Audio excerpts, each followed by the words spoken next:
Hello and welcome to another video on the coding challenge as a way to prepare myself in order to speed up my coding solutions, not only for a coding interviews, but also when it comes to solve and offer solutions to clients. Is that do offer them in the most fast and efficient way possible.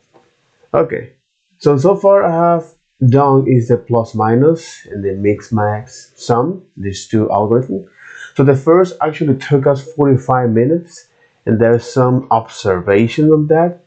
The challenge was to analyze the problem in English, understand how the HackerRank interface works, understand the input and the outputs, create a native approach in JavaScript, and working with primitives such as numbers and a string and math API, okay, as well as assignment. So that was the observation for the first challenge. And then for the second, which is the min max sum, it actually took us 1 hour and 31 minutes. But mostly because of the lack of practice with newer array methods, the sort method and how it works and what it does, okay, as well as the uh, lack of understanding between shallow copy and deep copy. So after all, shallow copy, what it does is to create a reference from an object. So when you mutate or when you change the original or the copy, it affects the other. Whereas with deep clone, you create independent reference from them. So this is the subtle difference here between shallow copy and deep copy. And also a very important topic here is with sorted, because sorted modify the current or it modify is the array, okay, so you have to be careful when you work with that. So a way to prevent that is to create a shallow copy. How so? I create a reference from that object, okay, where you're going to modify is that object. So array from or the spread operator, it actually doesn't modify the object itself. So for example here, so when you take a look at the array from, okay, as I mentioned here, so array from static method create a new shallow copy array instance from an iterable or array like object.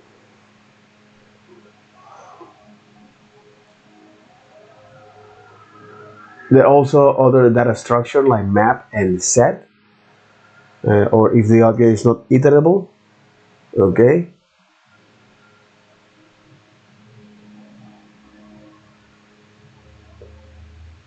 Array.from never create a sparse array. Interesting, when you talk about sparse array, is an array that contains some empty slot, which is great. Sparse array, where only a few locations in the array have any data. Most of the locations are considered as empty, so it never creates sparse array. If the array like object is missing some index property, they become undefined in the new array.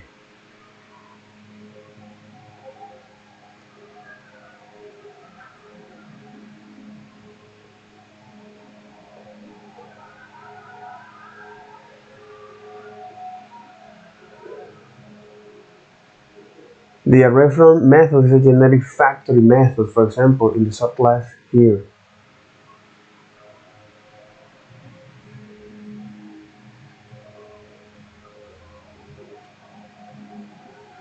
So the cool thing of this, all right, is that it create is a new instance here. So array from or the spread operator like this, so the spread syntax. So allow an iterable such as an array or a string to be expanded in place where zero or more arguments for function call or elements are expected. In an object literal, the spread syntax enumerates the property of an object and adult key value pairs. So the spread syntax looks exactly like rest syntax. In a way, spread syntax is the opposite of the rest syntax because rest syntax is for parameters. Spread syntax expands an array into its element, while rest syntax collects multiple elements and condense them into a single element. Exactly. So rest is for functions because it condenses the rest of the argument that you pass, whereas spread it expands an array into its element.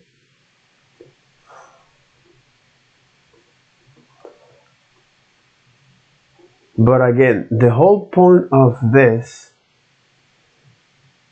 okay, so the whole point of looking at this is to understand that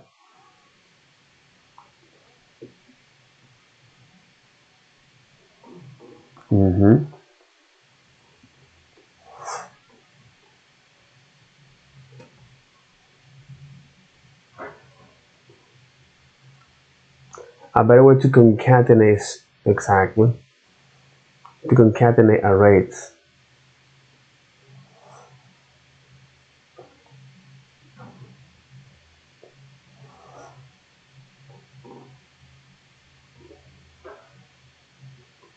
So the order here matters for this.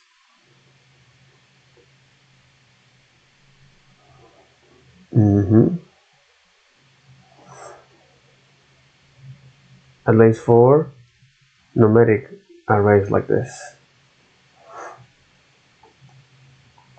Alright, but the whole point of this, and the interesting thing of this, is especially with array from, okay, that it creates a new shallow copy of this.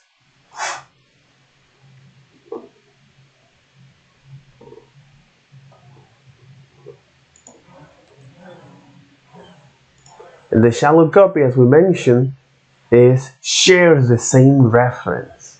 That's what happened. It shares the same reference, whereas with deep copy does not share the same reference.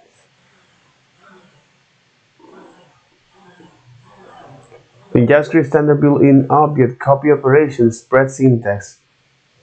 Exactly. Built-in object copy operations do not create deep copy. Instead, they create shallow copy, meaning they create a shared reference from that. So one way to make deep copy of the JavaScript object, it can be serialized, is to use JSON stringify. So to convert the object to a JSON string and then parse it to convert the string back into a complete new JavaScript object. So here you have different reference. So they don't share the reference. Because deep copy share no reference with its source, any change made to the deep copy do not affect the source object. Exactly. However, while the object in the code avoid is simple enough to be serialized, many JavaScript objects are not serializable at all. For example, function with closure, symbols, objects that represent HTML in HTML API DOM.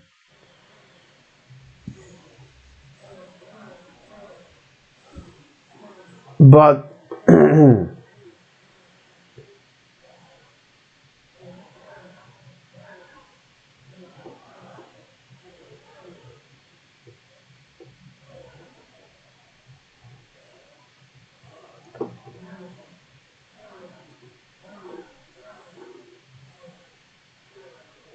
But again, so anytime this built-in anytime you make or you use this built-in object copy operation, so for example, like on cat slice, interesting, slice from assign and create, okay, they create shallow copy, meaning they share the same reference, pointed to the same underlying value, and those of the source object from which copy was made. As a result, when you change either the source or the copy, you may also cause the object change. You may also cause the object to change too. This behavior contrasts with deep copy, in which the source are copy and are completely different. So for shallow copy, only the top level property are copied, not the value of nested object. Therefore, reassign top level property of the copy does not affect the source object. Reassign nested object property of the copy does not affect the source object. So you can see here when they mention so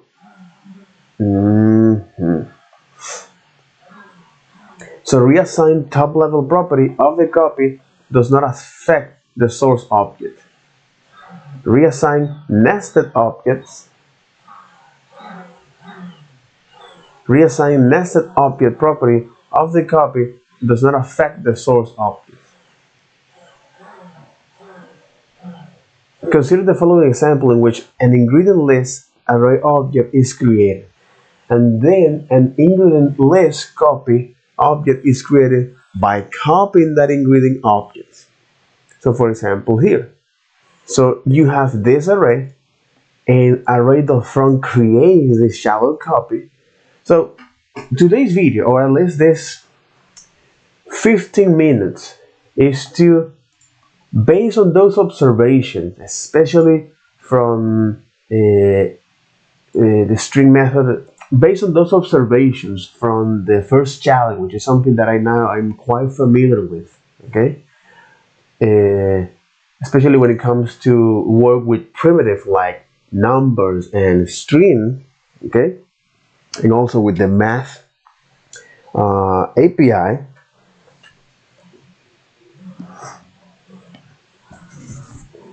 Where in our case we don't need to work with the math API, but sometimes we might need to work. So I know I know how to work with this, the numbers and the string. But what was really troubling to me is not only work with the new array methods, okay, but also is to understand, for example, the sort method, how it works, as well as the concept of shallow and deep copy, okay, because especially when you're creating new reference from an object or from an array, you don't want you want to understand what's going on behind the scenes. So this 15 minutes is me talking about this understanding about the shallow copy and the deep copy here, and how important is this topic, all right, and what is the value proposition of this. So a shallow copy of an object is a copy whose property shares the same reference, point to the same underlying value as those of the source object from which the copy was made. As a result, when you change either the source or the copy, you may also cause the other object to change too. Exactly, but you may, it's not an indication, it's not an action, it's a possibility. That behavior contrasts with the behavior of a declone, in which the source and the copy are completely independent. More formally, two objects O1 and O2 are shallow copy if they are not the same object, Okay, and when you talk about those here, they're not the same object. The property of O1 and O2 has the same name in the same order. The value of the property are equals. The property change are equal. So this is a shallow copy. So they are not the same object, but they share the same reference. They're not the same object. The properties in one object and in the first object and the second object have the same name in the same order. The value of the property are equal, and their property change are equal. See also the definition of a structural equivalence. What? A structural equivalence.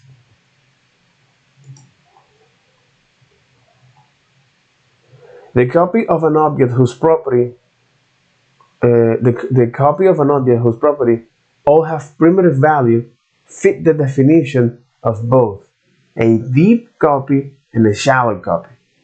It is somewhat useless to talk about the deep copy of such a copy, though, because it has no nested property, and we usually talk about deep copying in the context of mutating nested properties. So we're talking about deep copy in the context of nested or mutating nested properties. So for shallow copy, only the top level property are copies. Exactly. So for shallow copies, when an object have the same reference but they are different, so they share the same reference but they are different and their properties have the same name as well as their values, and their prototype change. So for shallow copy, only the top level property are copied, not the value of the nested objects. Therefore, reassigning top level properties of the copy does not affect the source object. Reassigning top level property of the copy does not affect the source object. Reassign nested object property of the copy does not affect the source object. But here we're talking about reassign top level property of the copy does not affect. Okay, reassigning.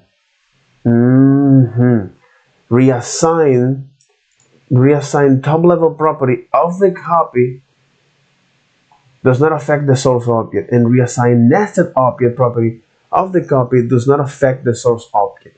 It means that when you are reassigning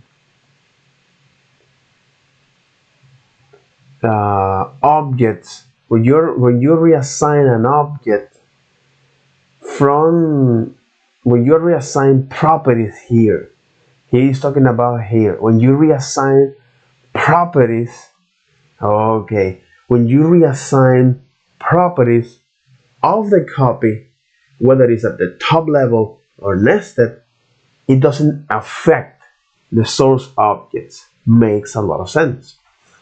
So in JavaScript, all standard built-in copy operations like spread syntax, concat, slice, from, assign, and objects, all of this built-in object copy operation create shallow copy rather than deep copies, meaning that when you use each one of these object copy operations, it create a shallow copy, meaning that when you reassign property from this copy, so when you reassign a property, okay, so when you reassign properties, when you reassign top level properties or nested properties, it doesn't affect the source object.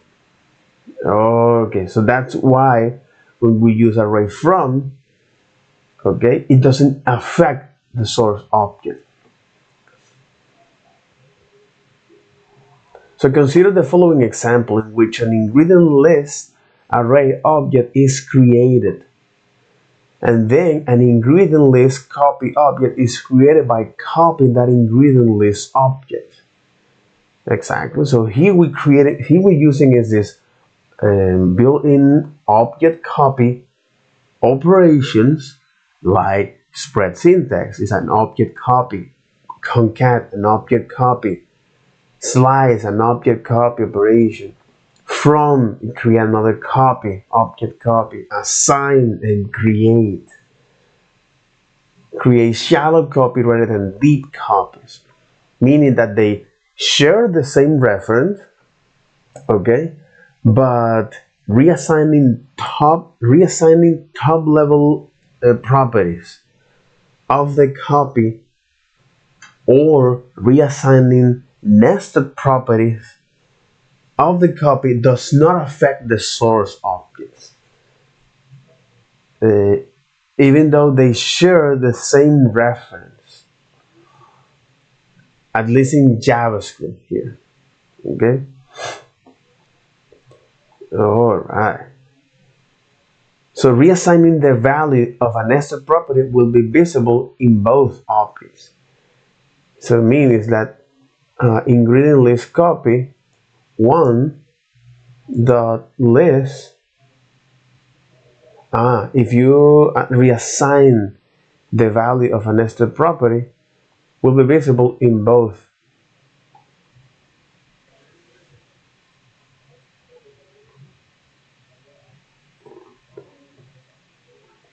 Reassigning the value of a nested property will be visible in both objects.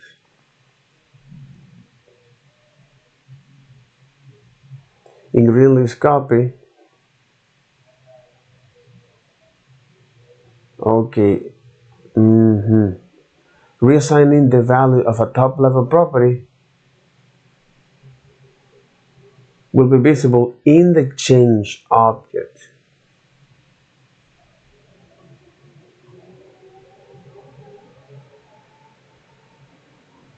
Reassign the value of a nested property will be visible in both objects.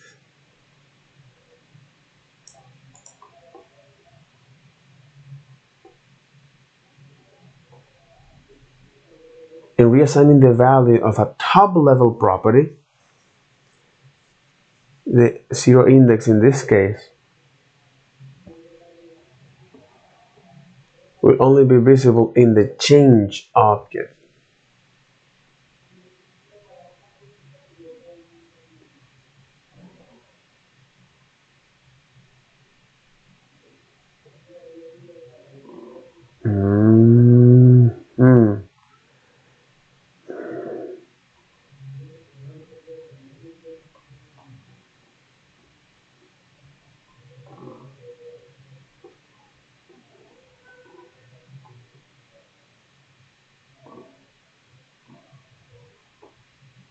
Okay, let me see if I get it.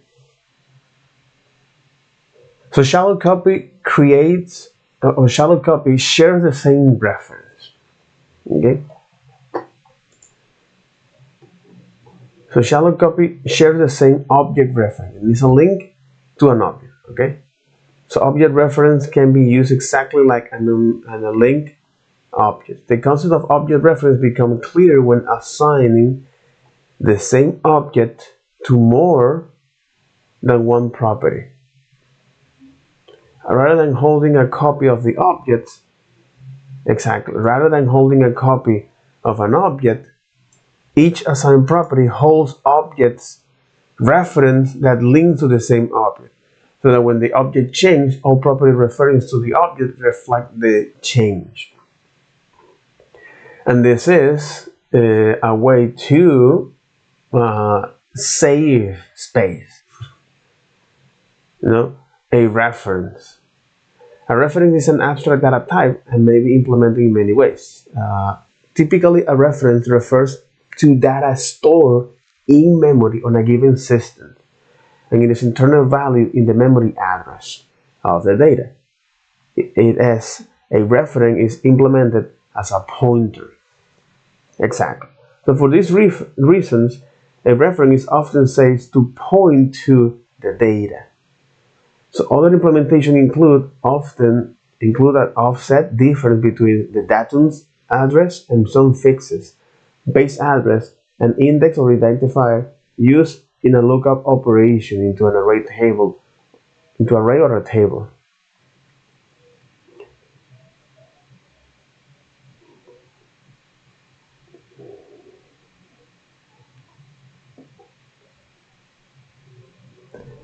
But again, the whole point of this is that instead of creating, exactly, so the whole point of this is that instead of creating a new object in the memory, or instead of reserve space in the memory, um, so instead of reserve space in the memory, for two things, you just have one reference to that thing. A real life example, man. A real life example. Um,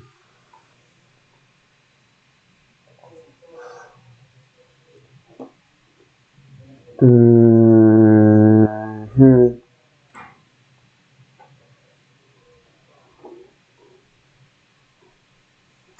mhm, mhm.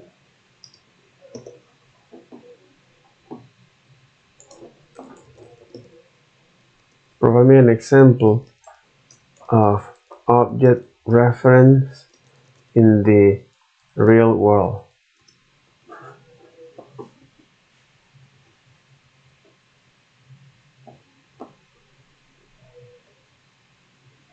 Mm,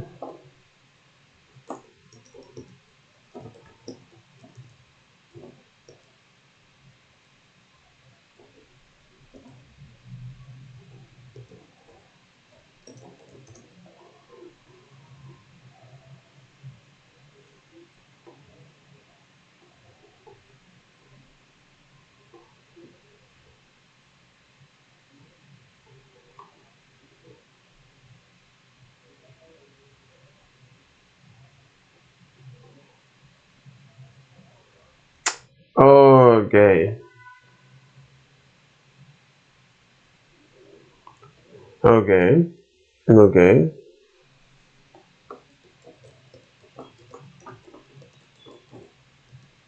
Would you provide another example?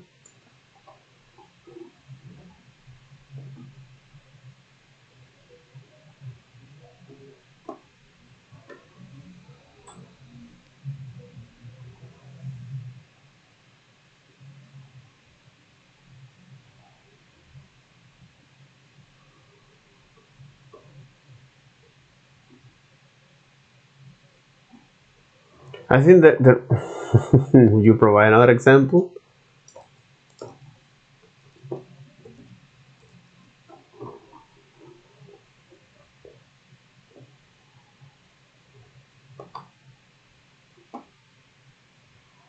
I think I will keep the reference of the robot.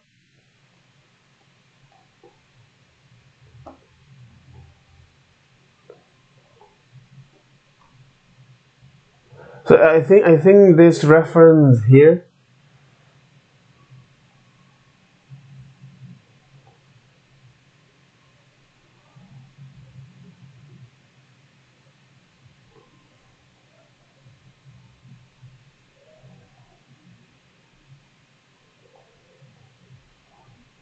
I think the reference of the robot, or I think the reference to that remote car, is a good example of that. Yeah, especially when you talk about reference. Okay, so the concept of reference here, or the object reference, is that you object reference can be used exactly like the link object. The concept of object reference becomes clear when assigning the same object to more than one property. So why would you do that? So for example, let's say you want to control uh, the same, yeah, let's say you want to control, uh, let's say you want to control the same drone, right? This drone, you and your friends wants to control the same drone. So you have one remote control and your friend has another. So the drone, okay, represents the objects. Your remote control represent is this reference to the same object, in this case the drone, and you are different part of the program. You are different part of this interaction. So the whole point of this object reference, right, is for memory efficiency in the context of computer software. So because if we have reference to the object, or if we have reference to the same object, right? So whenever that object change, so we know that change. So instead of creating a new reference, and meaning instead of building another drone, which is expensive, so we can share the same uh, drone in this case. So the concept of object reference comes from reusability. Okay, and because of that, all right, especially on the shallow copy, an object is a shallow copy of an object. Again, we're talking about copies. So a shallow copy of an object is a copy whose properties share the same reference. Is the properties share the same reference as those of the source objects. As a result, when you change either the source or the copy, you may also cause the object to change too. So the concept here, the important thing of this is to understand that shallow copy, after all, creates is or it create a shared property reference to the object. So we're talking about here is the property here. So for example, when you have things like this, what it's doing is that exactly. So it will change. So you have these two, for example, you have two variables here, right? One is the original object, okay, and the other is a copy from the original, right? So using array.from, what it does is to create this shallow copy, meaning is the property of this object, okay, the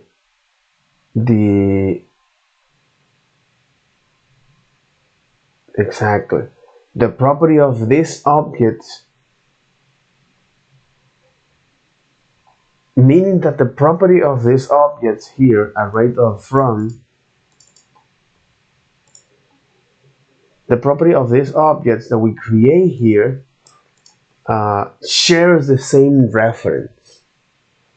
The properties share the same reference, but the object itself are different, which is one of the property here.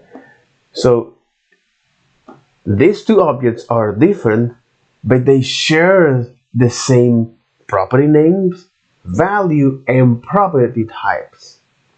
You know what it means?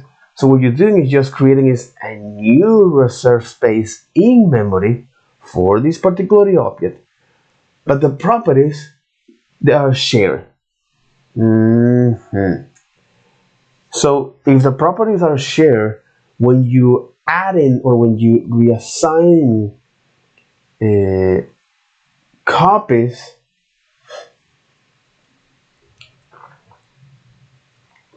so when you reassign copy, let's go to actually create this. So when you get this, right? Okay, cool. So when you reassign, for example here, when you reassign this, when you reassign,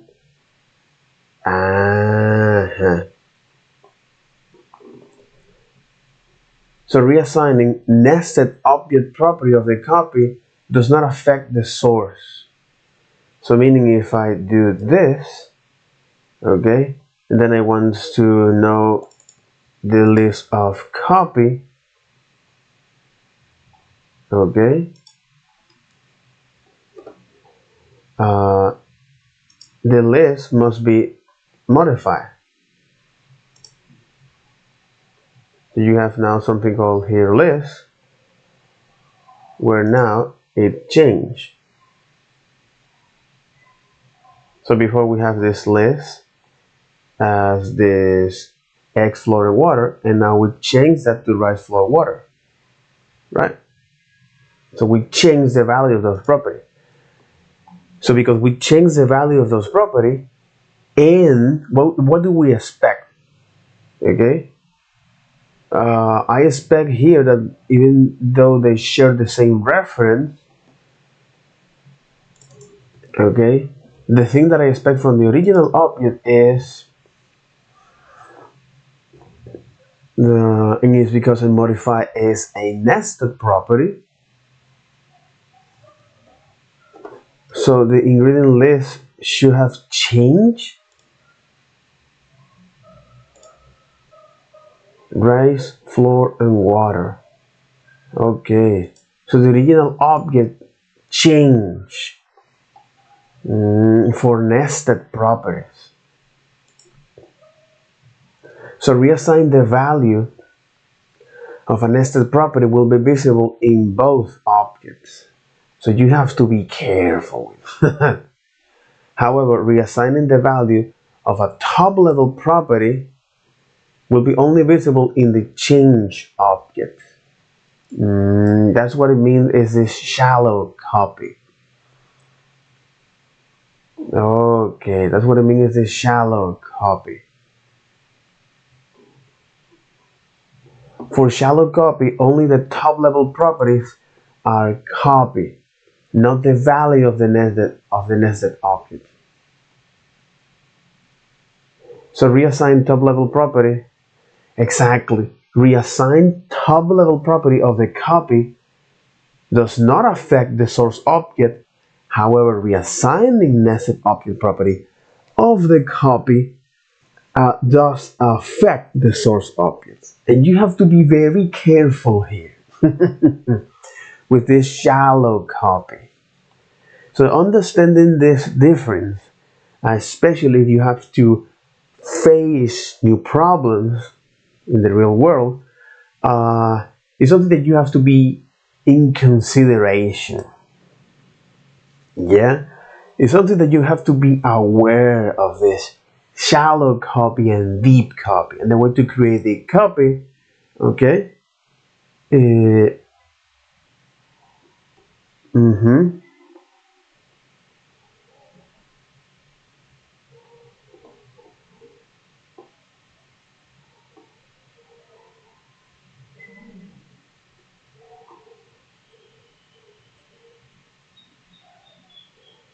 but unlike with deep copy here, exactly. So to create a deep copy here, you have to stringify that and then parse that. So you can create is a new copy that don't share property reference. You know, interesting.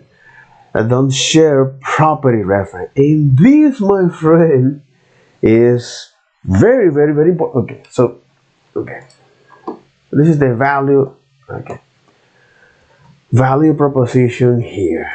Okay, value proposition of sort, right? So value proposition of shallow copy shallow copy.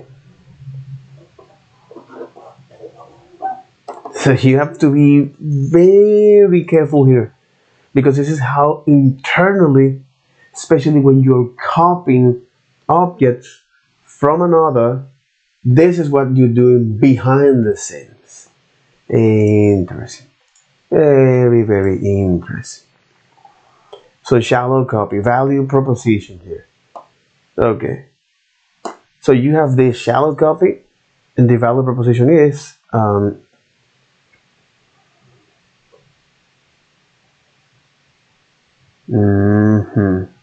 so the value proposition here is reassign top level properties. No, it's reassign top level properties. Top level properties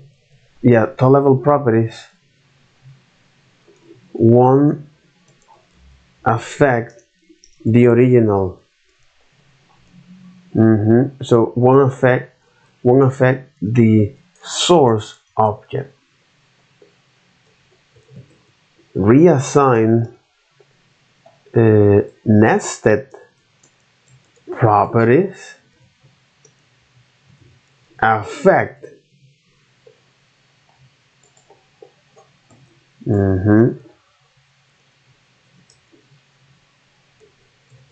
or doesn't does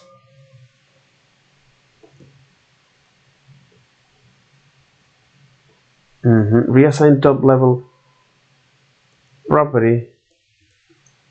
Exactly. So reassign top level property of a copy does not affect the source object. However, reassign nested property of a copy does affect the source object. So this is the value proposition of shallow copy, and this is very, very important, especially that we are creating new copy from an object that we want to work to deal with real life problems. Okay, why is this? Because this is how the language actually works. Okay, especially when you're creating reference, when you're creating new copies from that. Very, very, very, very interesting, man. Okay, shallow copy, value proposition.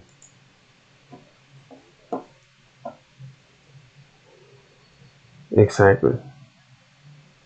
So the copy and the original share the same property reference. The copy of the original object shares the same reference. The copy, exactly. The copy and the original object share the same property reference. Okay, so this is the value proposition of this shallow copy.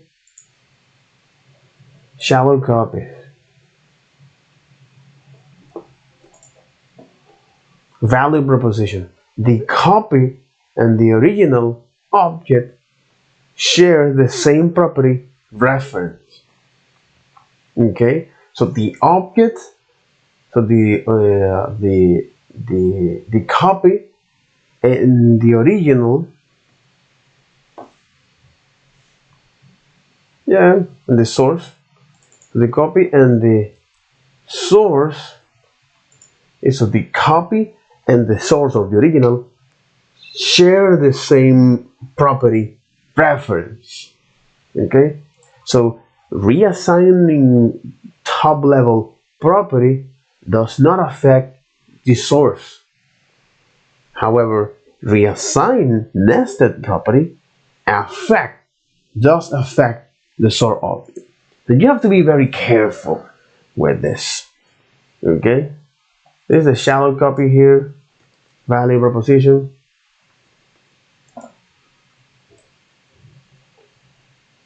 Okay, so shallow copy, and the deep copy.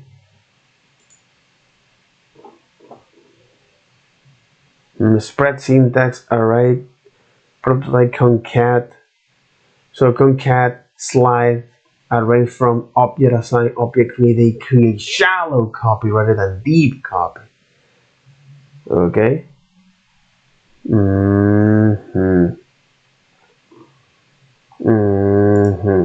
And you may wonder, why do we need to create this? Because sometimes you actually want to create a new reference from them. However, while objects in the code above is simple enough to be serialized, many JavaScript objects are not serializable at all. The process whereby an object or data structure is translated into a format suitable for transfer over the internet or storage.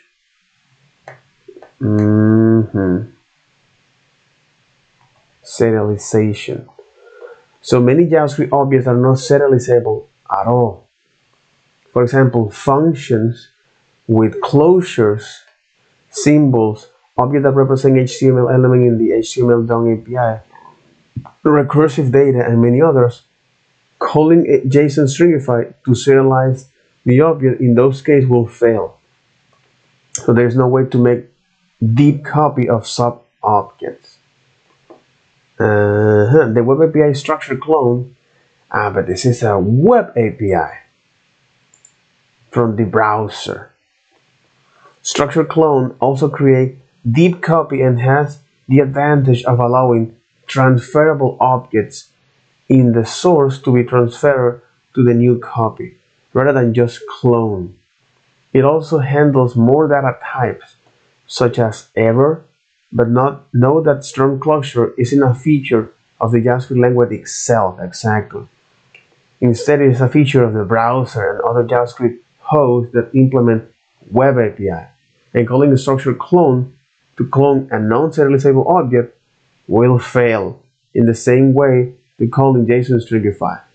To serialize it will fail. Okay, structure clone. Newly available. The global structural clone method creates a deep clone of a given value using a structure clone algorithm. Structure clone algorithm. Things that don't work with structure clone, function objects cannot be duplicated by a structure clone. Cloning DOM nodes, likewise, throws a data clone error. Certain object properties are not preserved. The last index property of regex, property descriptor, setters, getter, and similar metadata like features are not duplicated. For example, if an object is marked read-only with a property descriptor, it will be read-write in the duplicate since that's the default. The property chain is not walk or duplicate.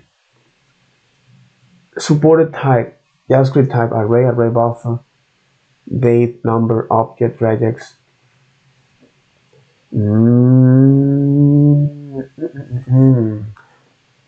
Web API types, audio data, blob, crypto key. Okay. Interesting. So in other words, holy moly.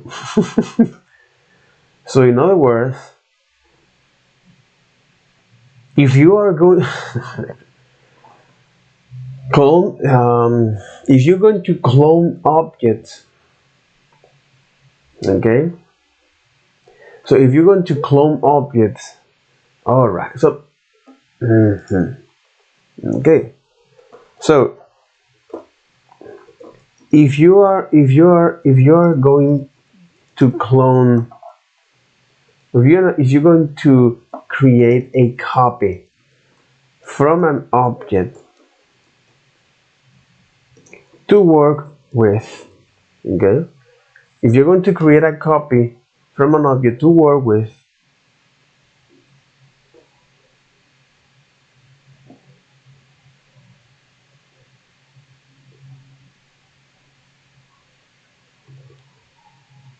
okay, if you're gonna create a copy from an object to do an operation, okay, create a variable that holds, okay, create a variable that holds the uh, create a variable that holds the top level. Create a variable that holds the top level properties to work with. Avoid mutate the nested properties. TLDR is this: avoid mutating the nested properties. And if you need to do that, then go to that nested property, create a copy, do the operations in there, and then hold the reference using a variable. Okay. Okay. Things are starting to make sense. Things are starting to make sense. All right. Okay, cool. So next, time conversion. Okay, so giving a time in 12-hour AP format, converting to a military 24 hours, like this. Note 12 a.m. or 12-hour clock is here on a 24 clock. Okay, this is now working with dates. Sample input, sample output. Okay. So locally for us,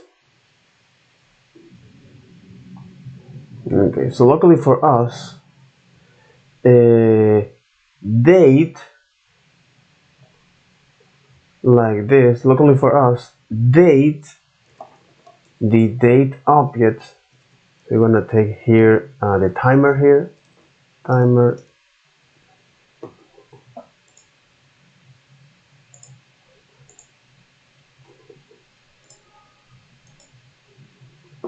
You're gonna create here the timer here.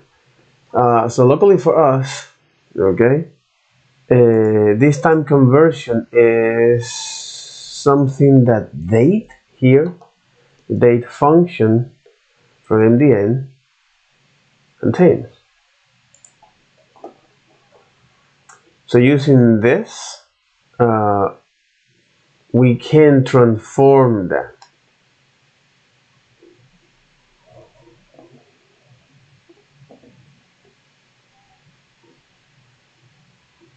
Using locales, using a format like this.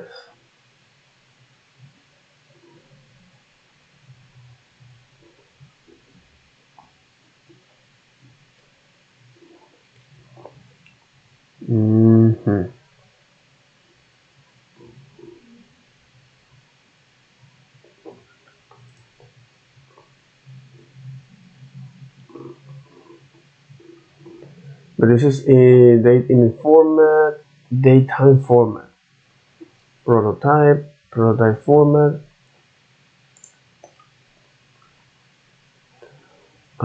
instance format, a date according to the local and format options of this.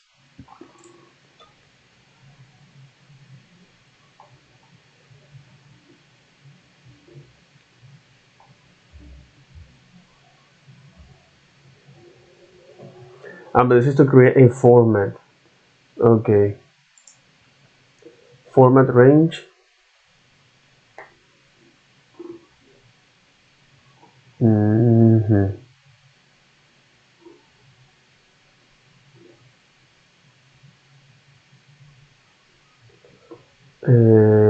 Format range to part. Question. is this compatible? Exactly. Because we need to do this. Like, is this compatible?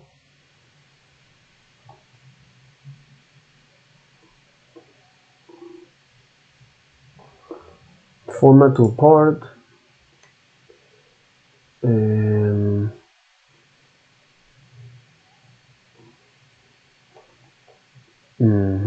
Possible types at the following day period.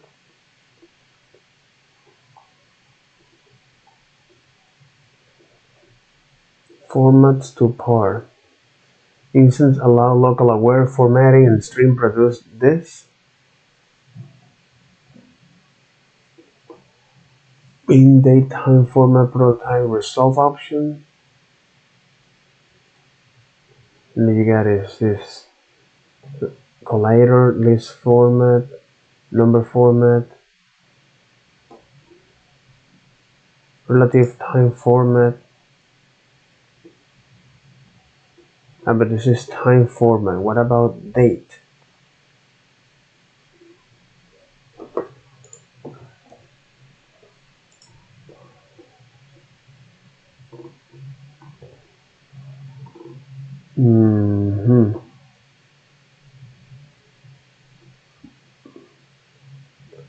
Set day, millisecond, set time.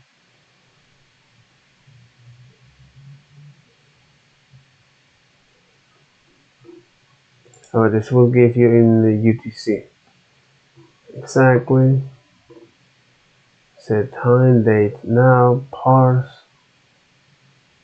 Set time. Yeah, set time here.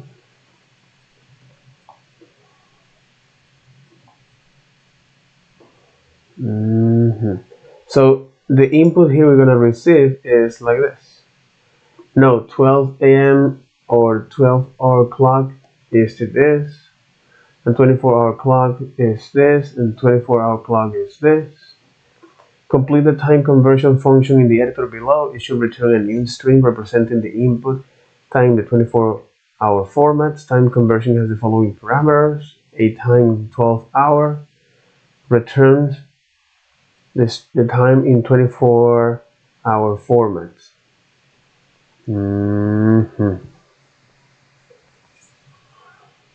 And you're going to get is this.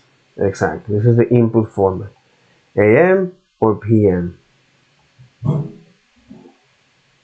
Okay.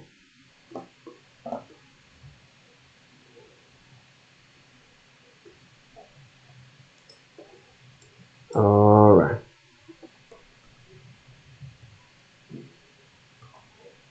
Okay.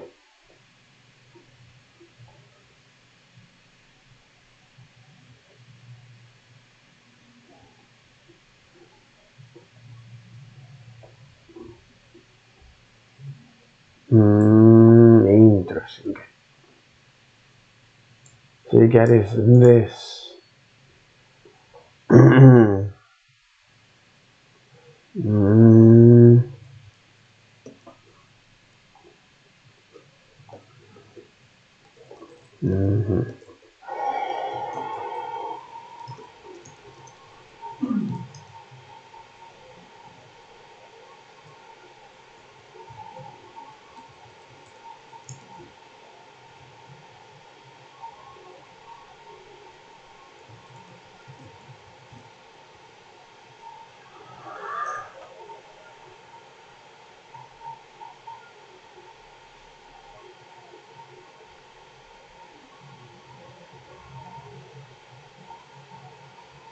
Okay. So by using regex is one way to do this. Okay.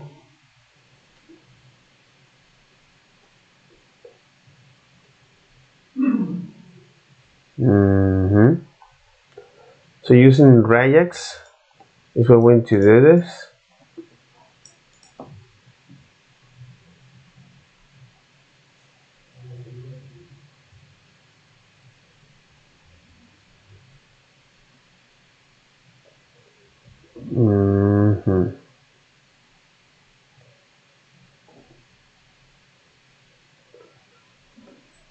Interesting.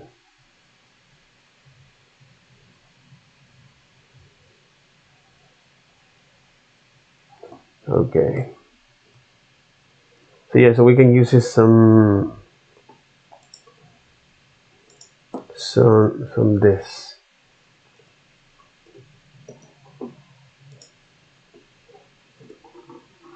Oh, come on.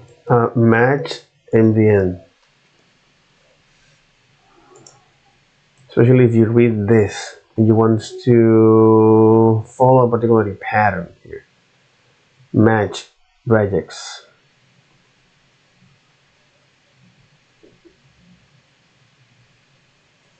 Mm-hmm.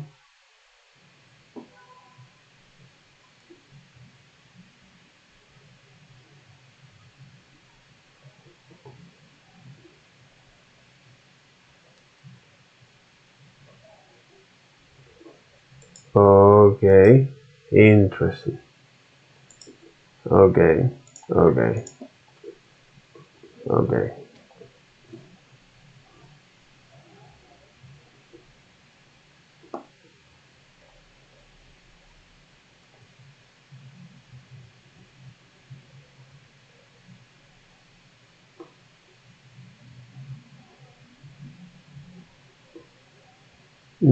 Test. Exit. Okay. Okay. That's right. Here we are. This. Okay. A regular expression here. There you go.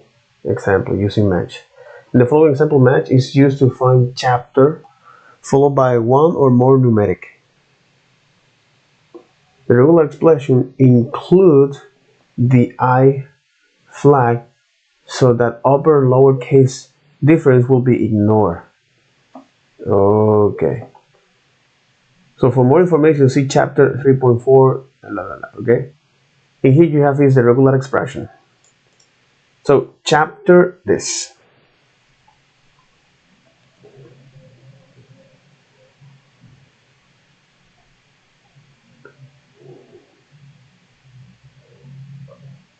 Okay, so this regular expression is telling you for every digit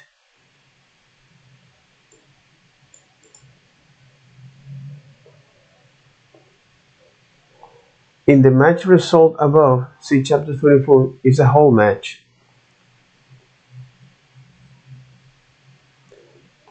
Was captured by this. Was the last value by D. Yeah, it's because using globals and ignore case flag would match. Okay.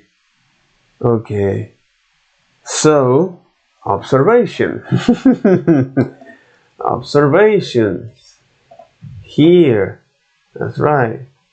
We're doing is this, so time conversion. Yep, time conversion. Day 3. Day 3, assess your weakness. Okay, assess your weakness. This is third challenge. Third challenge.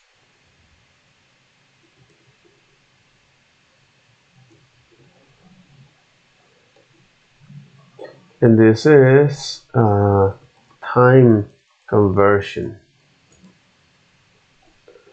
Okay.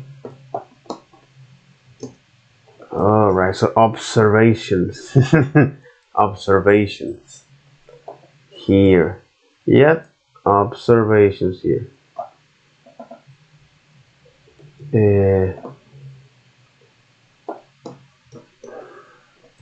Lack of understanding about regular expressions and how they work.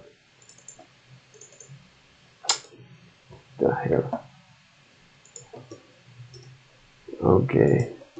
Lack of understanding regular expression. Lack of understanding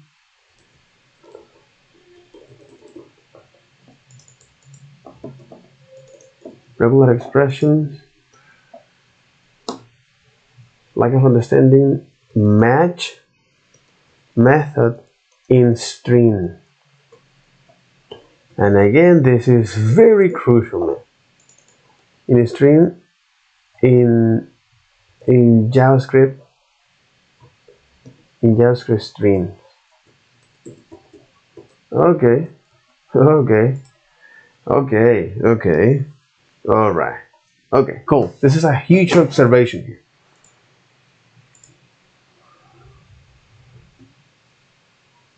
Okay.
Okay, this in fact is something very, very important, and you may wonder why. So, on other previous videos, so for example, when I look at other videos, like how to create an HTTP server in Node, what is Node, so the introduction of Node, and as well as the API design, especially the part of interpolation, where in there we use regular expressions, okay, to actually look up for a particular HTML, and when we find a specific tokens, okay, so something that we're quite familiar with React and Vue, you know, when you have these curly brackets, and also Ember backbone, you know, they popularize this concept of interpolation, okay. So when you find that, you're telling the regex, hey, you have this entire string, and when you find these tokens, you're going to substitute this with this value. And this is something important, especially when you're working with string, which is the universal interface in computers, is string. So. You may wonder is, why do you want to use a string? Because I want to identify is different components in the string here, like this. Different components in the string, and then based on that, translate and transform that into a 24-hour format. Okay.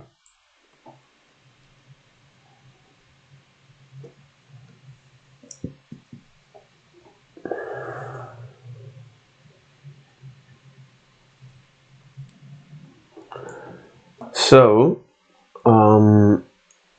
so let's talk about Regex.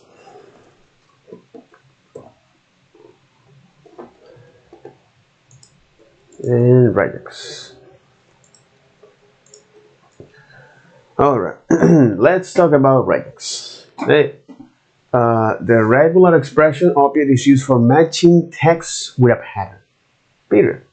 So this is Rex here. Regular expression. Regex. Regex. Regular expression.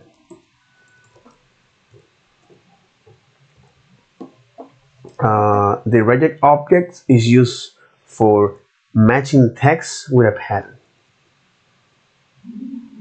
So matching text with a pattern.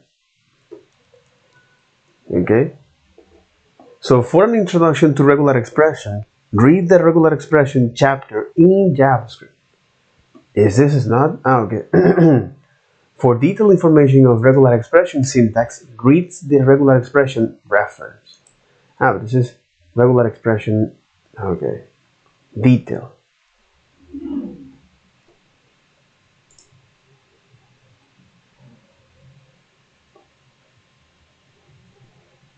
But this is guide and the other is reference. So regular expressions allow developers to match strings against a pattern, extract submatch information, or simply test if the strings conform to that pattern. Regular expressions are used in many programming languages, and JavaScript syntax is inspired by Perl. You are encouraged to read the regular expression guide to get an overview of the available Regex syntax and how they work. Please, my friend. Okay. So regular expressions are patterns used to match character combination in string. So it's a way for developers to giving a particular string identify patterns. So in JavaScript,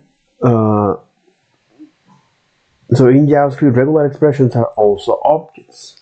So these patterns are used with exec and test, okay, methods of regex, which is this object, and with the match, which comes from string, match all, replace all, search, and split methods of string. In this chapter describes JavaScript regular expression. Creating a regular expression. Okay, alright. So you construct a regular expression. You construct a regular expression in one way of two ways. You construct a regular expression in one of the two ways. Using a regular expression literal, like this, which consists on the pattern enclosed between slash, the pattern between enclosed in slash. So here we're creating is this regular expression literal as follow. Regular expression literals provide compilation of the regular expression when the script is loaded. Compilation of the regular expression when the script is loaded. If the regular expression remains constant, using this can improve performance. Okay. Or calling the constructor function of the regex object. So using the constructor function provides runtime compilation of the regular expression. Use the constructor function when you know the regular expression pattern will be changing, or you don't know the pattern and are getting it from another source, such as an user input. Interesting. So you have two ways of creating regular expressions. Okay, makes sense. Okay, makes sense. Makes sense. Cool. So you have literal expressions and using the regular expression objects. So the first provide compilation of the regular expression, so it improves performance. Use when you know the pattern, or use the regular expression where you don't know the pattern, or the pattern will be provided by some external sources. Okay. Okay, so this is the two way of how you can create regular expression. Makes sense. So writing a regular expression pattern, please. So a regular expression pattern is composed of simple characters such as this. Again, you have these trailing slashes, or a regular expression literal consists enclosures uh, between slashes, or a combination of a simple and a special character, such as simple and a special character. The last example includes parentheses, which are used as a memory device. The match made with this pattern, or the match made with this part of the pattern, is remembered for later use as described in using groups.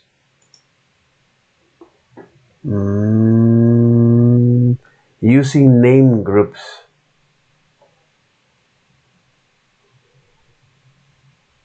So here you are using is the literal, okay. So here you're using is a literal regular expression, because you're enclosing using between slashes, and here you are providing is some interesting. So for the person list, match all regex names, first name and last name, like this. Interesting. Match dot groups dot first name and match dot groups last name. So this is a way of how you can, is by grouping only words. Oh my god. By grouping only words, especially but the string, okay.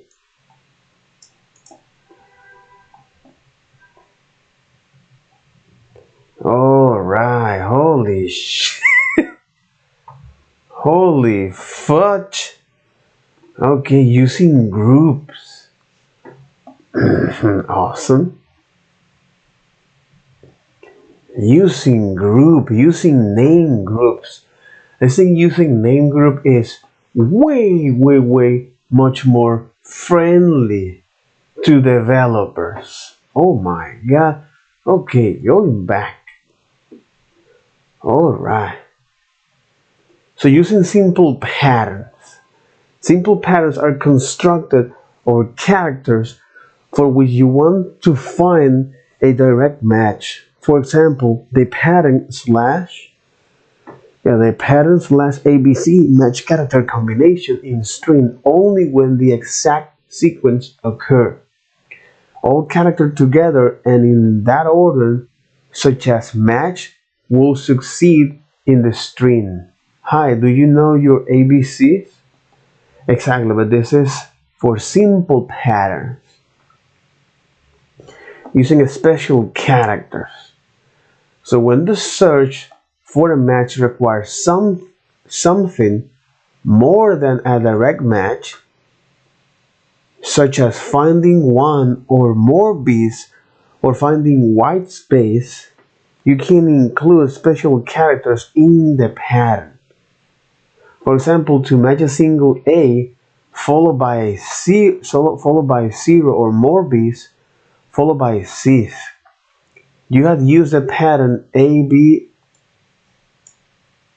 okay, and C. The asterisk after B means zero or more occurrence of the preceding items. So in the string CBBBBBAB, this pattern will match the substring ABBC here. Mhm.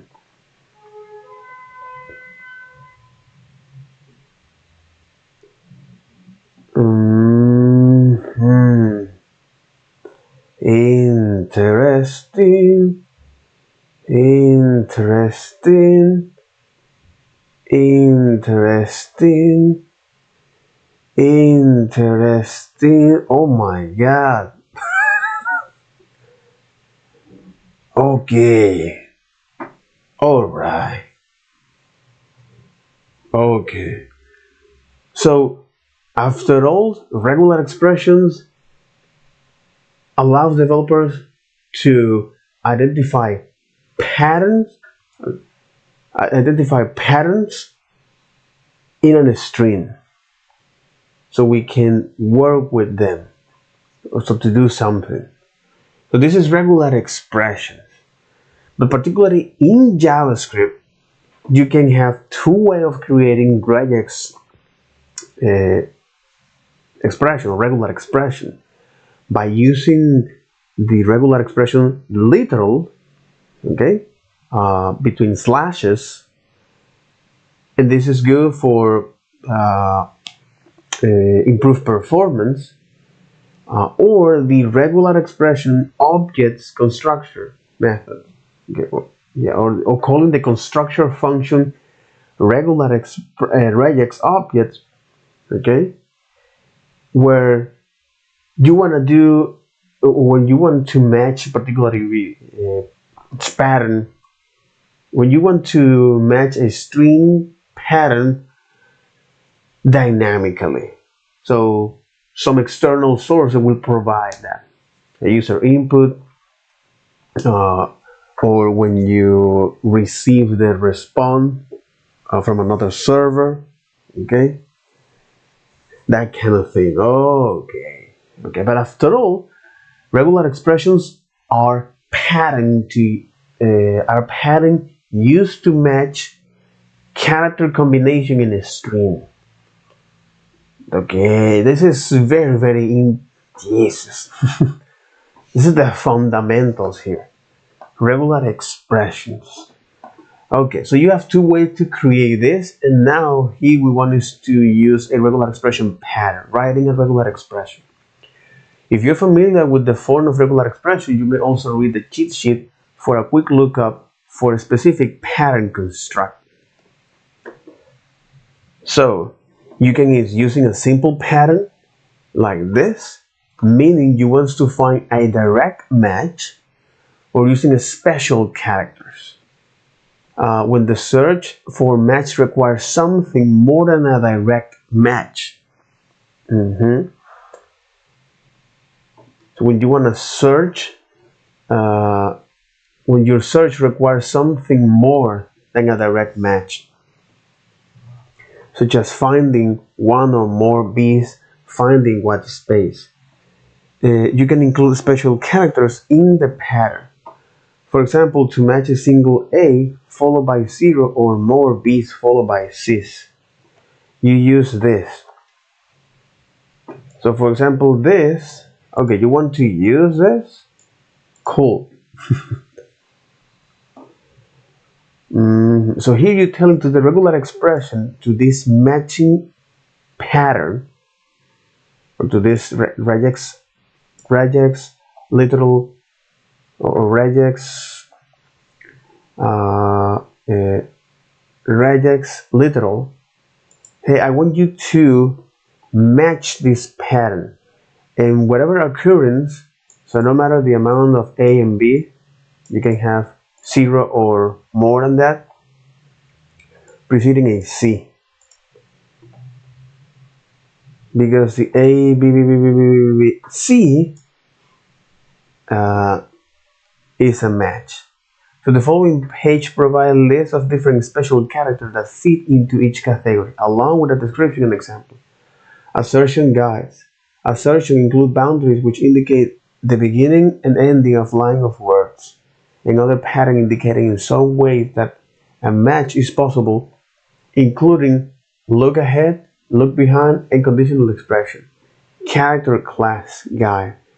Distinguish different type of characters. For example, distinguish between letter and digits. Back groups and back reference guide. Groups multiple multiple pattern as a whole, and capturing groups provide extra sub-match information when using a regular expression pattern to match against a string. Back reference refers to previously captured group in the same regular expression. And quantifiers indicate number of characters to expression to match. If you want to take a look at the special character that can be used in regular expression in a single table, see the following: character class, assertion, groups and back reference, and quantifiers. Interesting. A larger cheat sheet is also available, only aggregating part of those individual articles.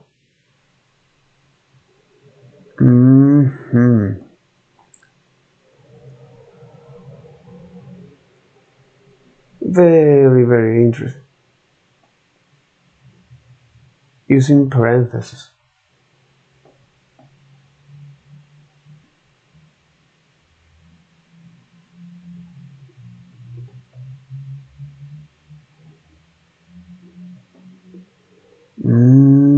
This is a whole universe in itself.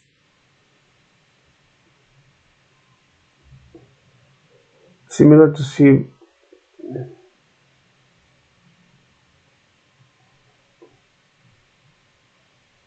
And then in output this. Exactly, because when you're using parentheses, around any part of the regular expression pattern, cause that the part of the match substring to be remembered. Once remembered, the substring can be recalled for other uses, which is group and back reference. This is using regular expression in JavaScript.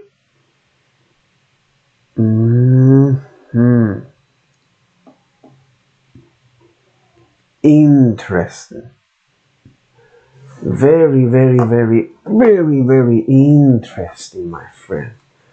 Okay. Regular expressions execution. And then my array.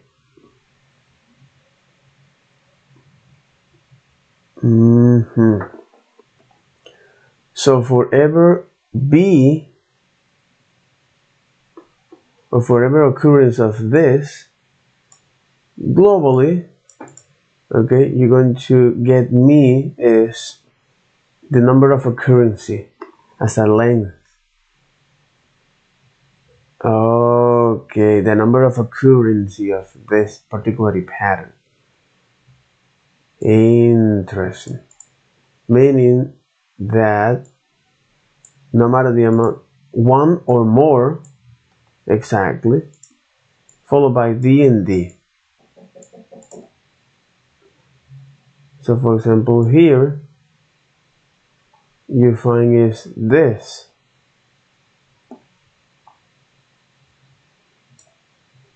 So you find this is a match. This is a match.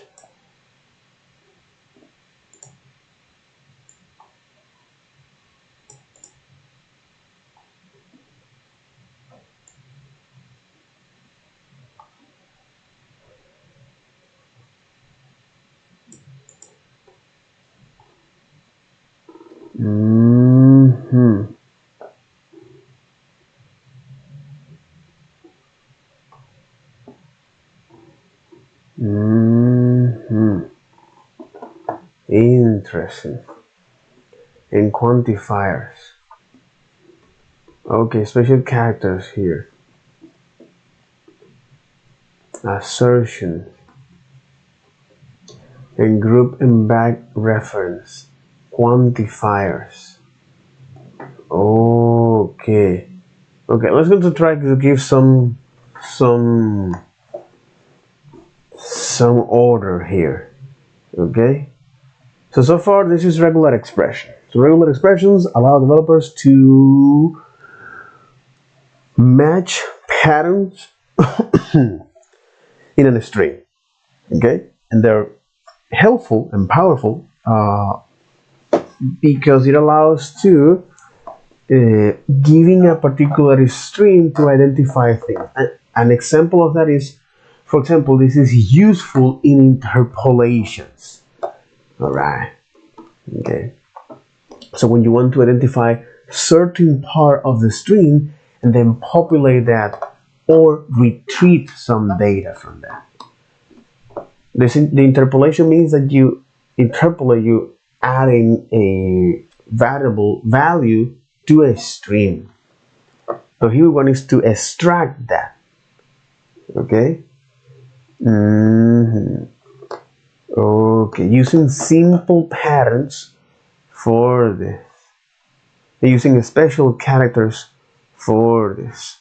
Okay, but for our case,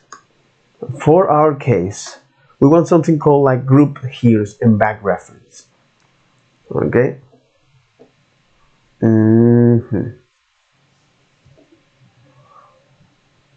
Regex size. So whatever the string you're passing here, it must have one. Okay, it must have one or more occurrence. So the quantifiers.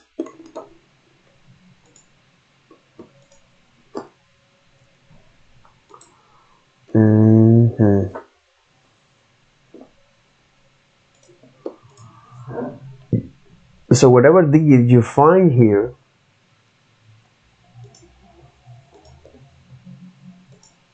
okay, interesting.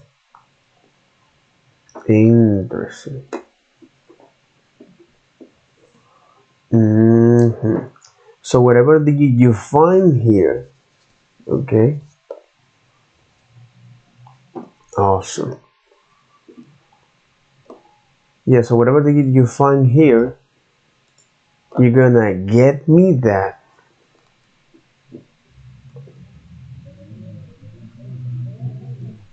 with match like this and hide this. You can also back reference,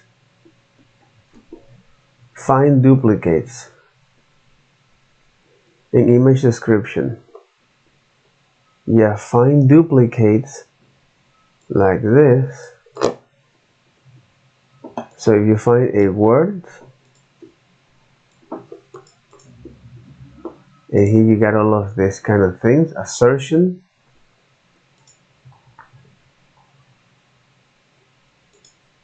and assertions here. Assertions include boundaries, which indicate that the beginning and the end of the line words. Another pattern including in some way that a match is possible, including look ahead, look behind, and conditional expressions. Okay.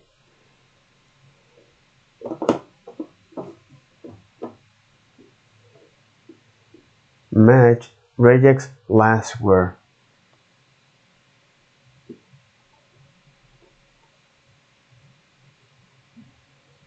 Expect an array a quick fox.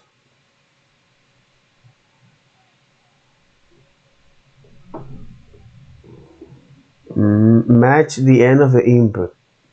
Okay, match the end of the input.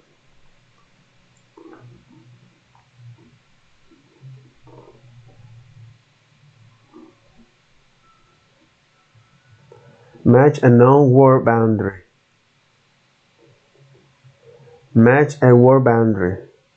This is the position where a word character is not followed or preceded by another word character, such as between a letter and a space. Not that a match word boundary is not included in the match. In other words, the length of. But for my case, okay, match the end of the input. If the multiple flag is set to true, also match immediately before a line break character.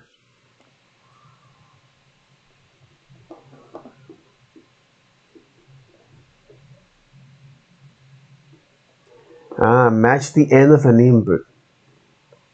Whatever it ends with that. Match the beginning of an input. Okay. Interesting. This kind of boundary type might match the beginning, match the last.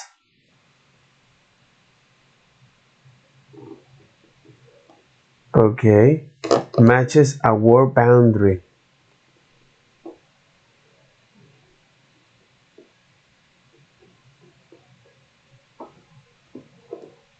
Does not match the O in moon.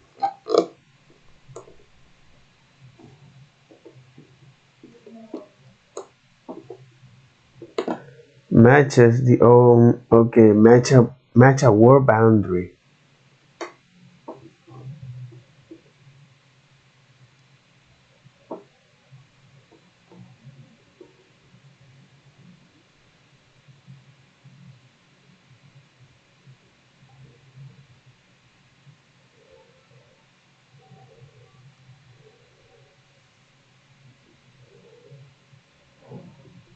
Match a word boundary.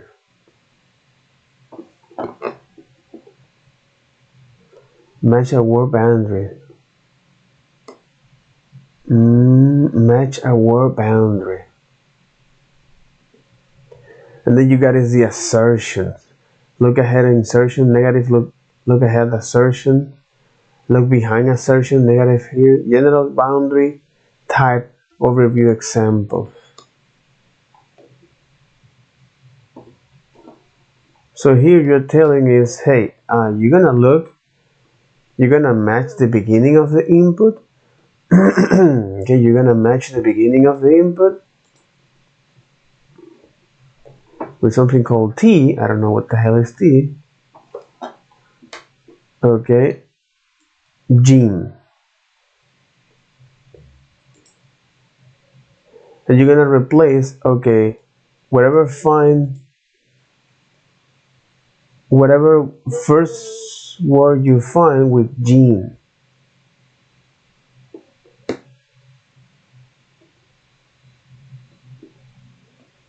Okay. Okay. Global, case insensitive. Okay. Okay, remember, because this is the regular expression. This is the regex literal. So whatever you find with the first occurrence, you find a T in the entire global stream, no matter camel case, you're gonna replace it with age. Exactly. So fix stay with hate. Okay. Fix stay with hay and tens with hangs. But do not touch tra because it's the first. Okay. Use the first to fix the matching at the beginning of the string and right after new line. Use a dollar to fix matching at the end of the text. So for example, here you're telling, hey, this regular expression, you're gonna match whatever double A you find this string, no matter is the text uppercase or lowercase, with double E. So boogie multi-line. So when he find is E like this, double E that ends with double E, it will replace with 3. Use B to match character right on border between a word and a space. Okay. Right. Okay. Use slash B to match character right on border between a word and a space.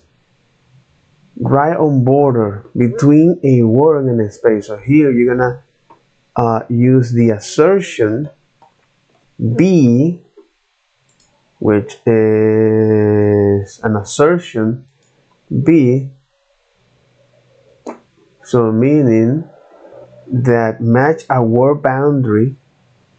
Okay, so match a word boundary. E, for the entire string, no matter the size of the letter, uppercase or lowercase, you're gonna replace with T. So when they find occurrence with E,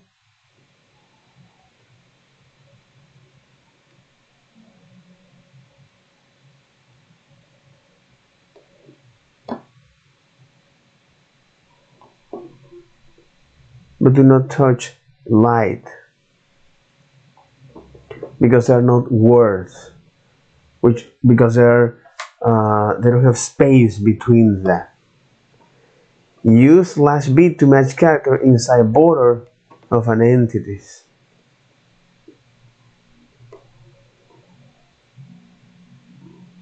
Okay, but for my case here, okay, because for my case right now, here, okay, so for my case with the time conversion, since I'm going to get this string given this particular format, okay, what I want to do is define that regular expression using groups. Okay, define that regular expression using groups. Totally.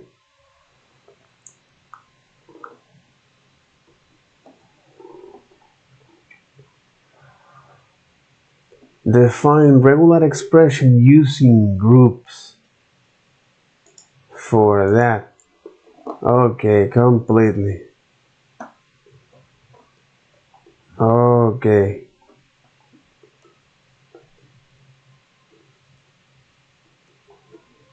Exactly.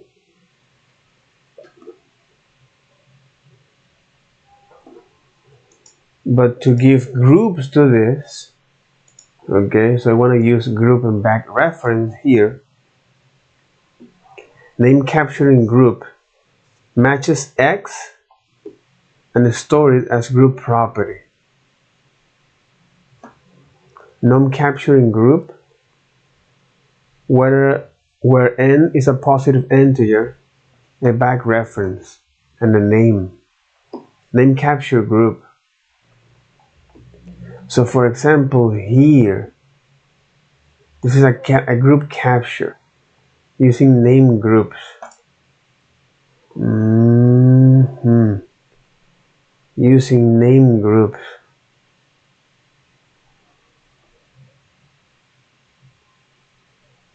Okay, interesting.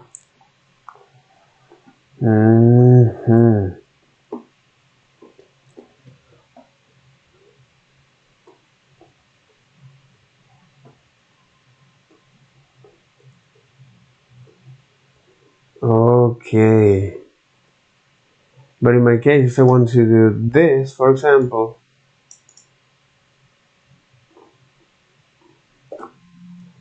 num capturing groups, or this name capturing groups.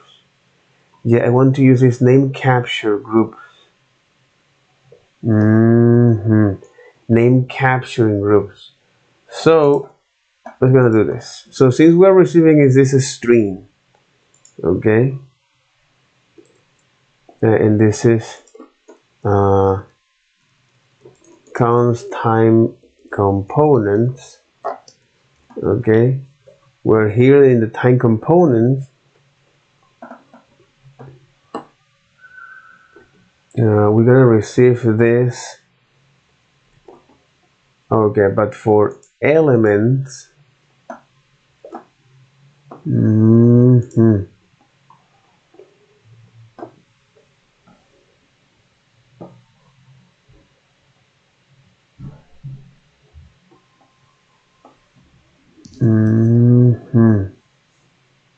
interesting. So group name, using name groups. Okay, using name groups. So the whole point of this is to say something like this. Is to, well, here I want to use is a literal regular expression, literal, like this. And the first element here, because we're using is name groups, okay, or groups and back reference in regular expression.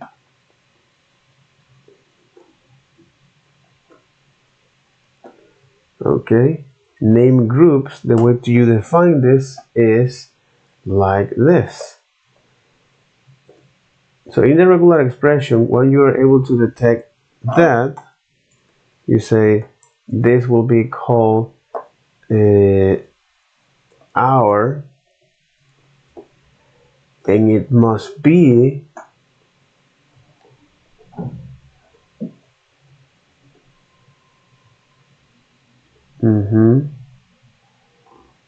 and then I need to indicate the character class. Character class distinguish kind of characters, such as, for example, distinguish between letters and digits. Okay, character class to distinguish between letters and digits.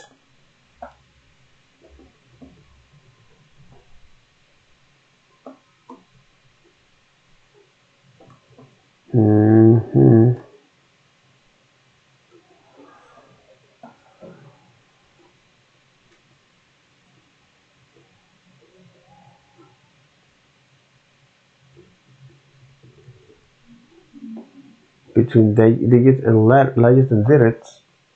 So character class distinguish between letters and digits. Character class.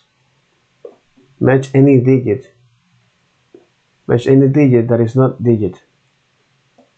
Match any digit.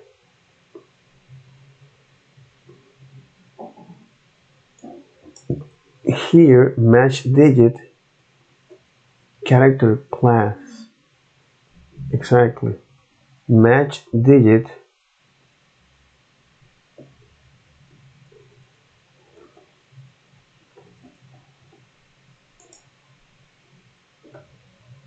Okay, an assertion. So what we're gonna do is something like this. Match this digit as our, okay, and followed by, in our case,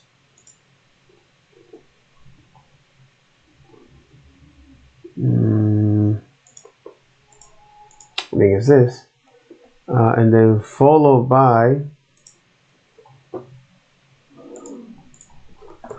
this, okay. So, whereas the second argument, or let's say the second group, how do you define this? The second group pattern, the second group in the regular expression, which here you indicate is the name, will be hour, day, hour, minute,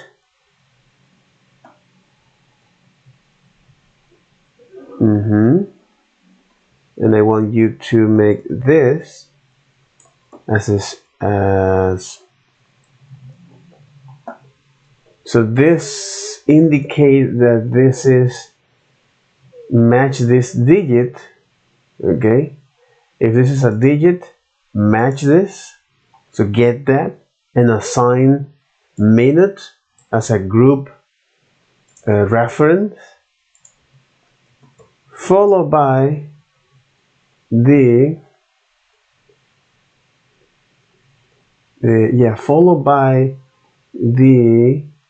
another group here. This is how you define a group, and the particular tag or variable here, which is second. Hour, minute, and second. Seconds, minutes, and hours. Okay, so you close this, but before that you tell, hey, check if that is a digit. So this is what you're gonna check here. You're gonna check for this particular pattern. Holy moly. But again, there are some other things you need to check as well.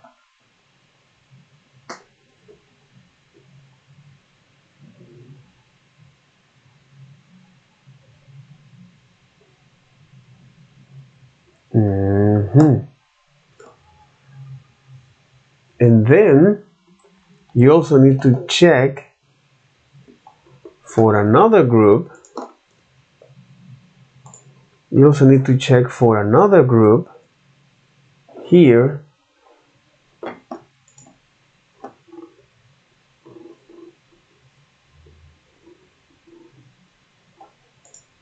So this will be a stream, by the way. So here you're gonna check if this stream, by the way,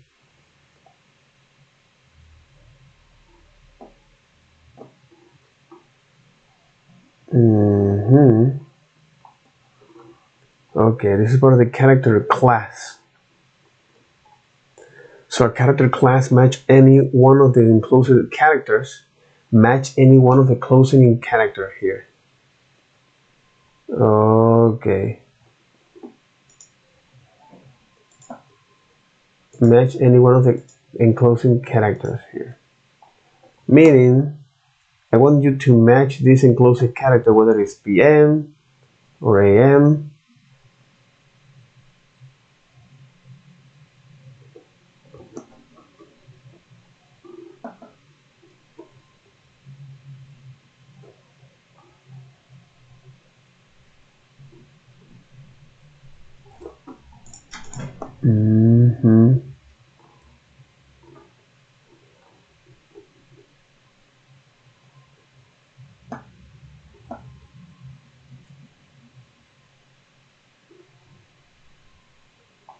Character class, assertions, group and reference, quantifiers. Okay, character class. Character class, when you want to distinguish between letters and digits. Between letters and digits. A character class match anyone that encloses character. You can specify a range of character by using hyphen. For example, ABCD is the same as AD.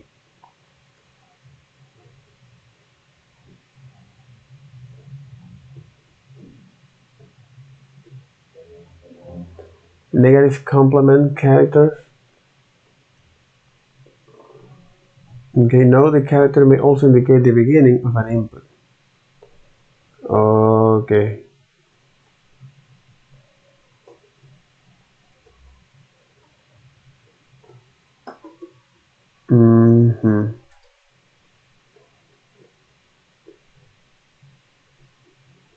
Okay.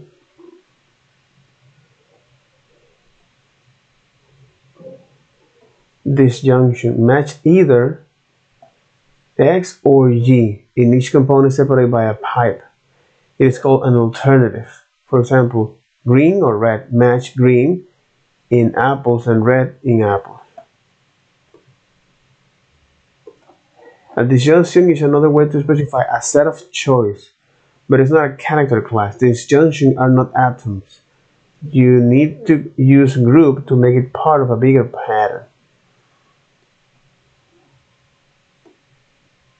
ABC is functionally equivalent to say this.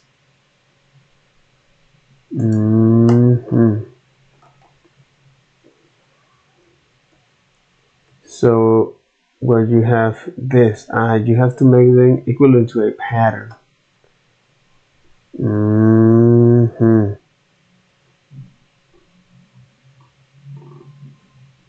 Mm-hmm.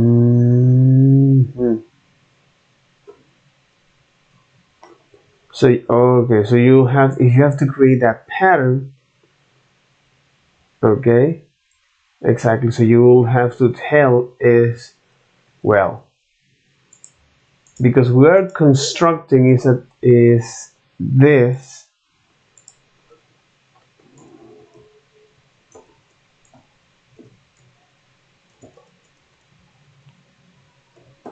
in the last. So PM or AM in the last.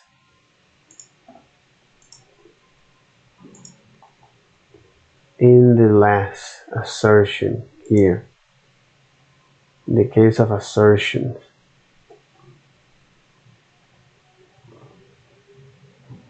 Okay, match the end of an input. Okay. So what we're doing here is saying, hey, you know what? You're gonna match this first occurrence at the beginning of this. You're gonna get the hours from the digits, okay, that we're receiving. So followed by this another group regex expressions as a digit, and I want to get me this with as a minute name attributes, and then followed by a second, or in this case for this character that, or for this digit that we're going to receive, okay, and then you'll have to match this particular expression, or it's PM or AM, but at the end of this string.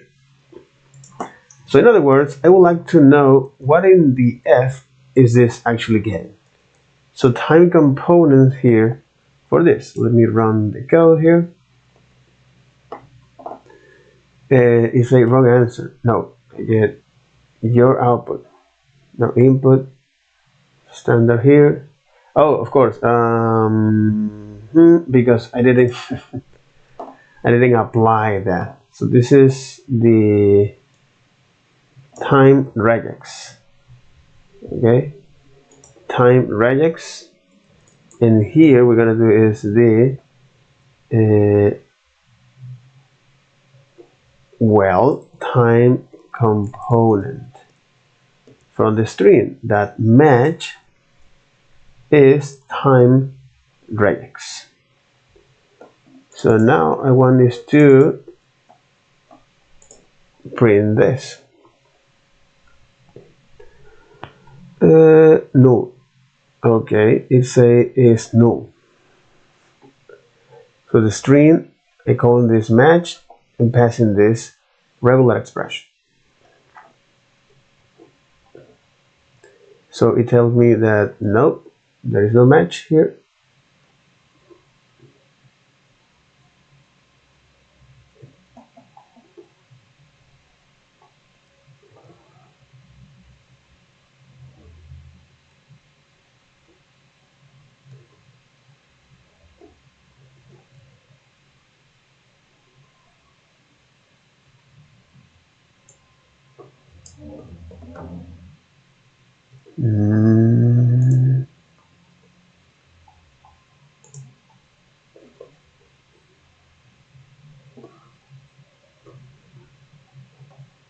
It's a null. Interesting.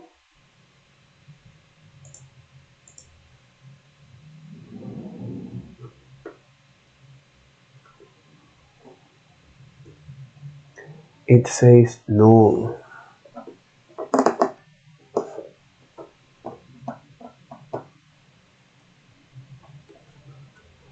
So if I want to print this string here,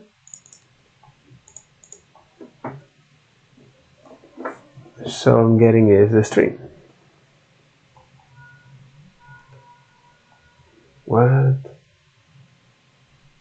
Exactly. So I get in this string. The funny thing is that I'm not getting what it's supposed to here. It's a null.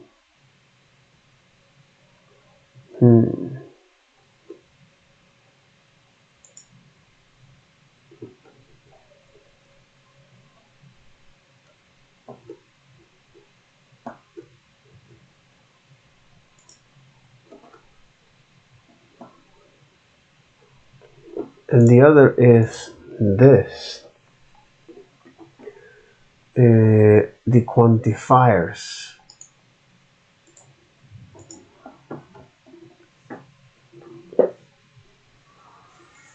The quantifiers.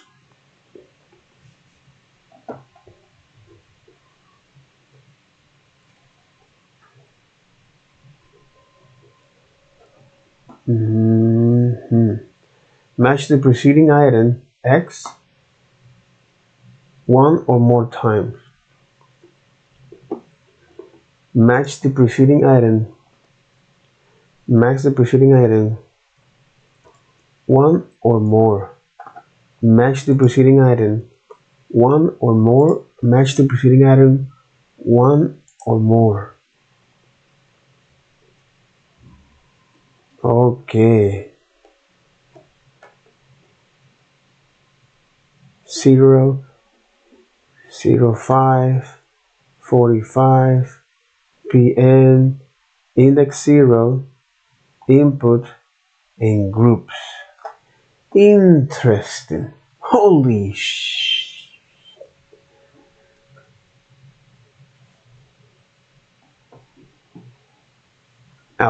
And here we can say for this, hey, you know what? I want you to group this and call I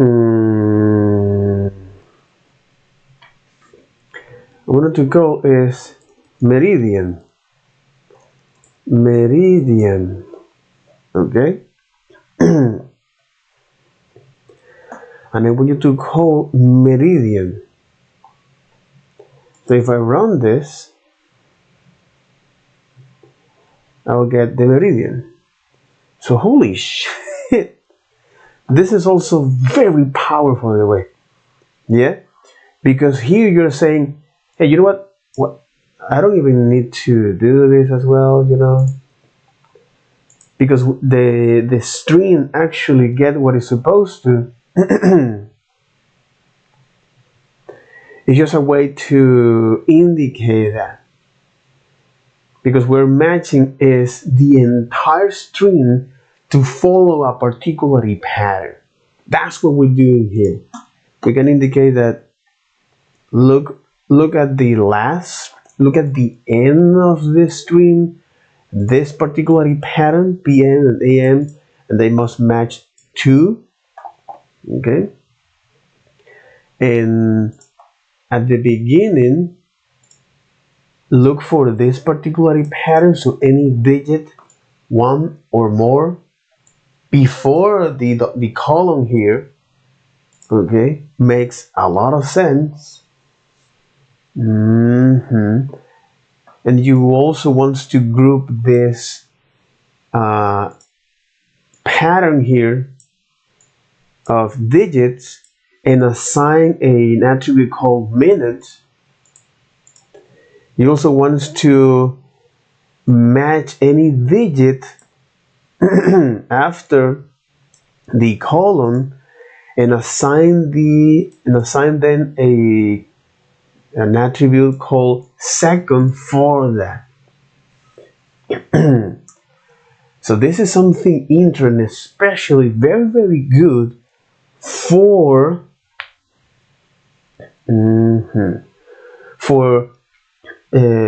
a fixed string that you want to match a particular pattern for this. So now we have is in groups, all right, this object, which is something that we want.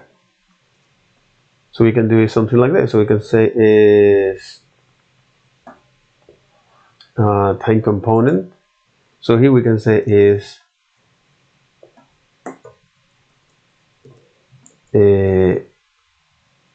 groups.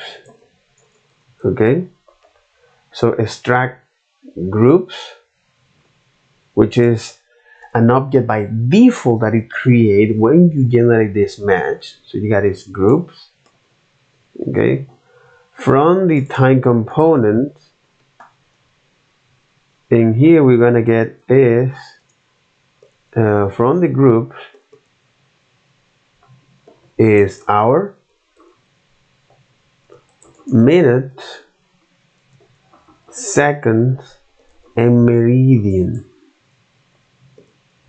Lovely. From groups. Okay. And if you want to actually make sure that you get the proper data from each one of them, you are. But is this awesome? So we got hours, minutes, and seconds here. Okay.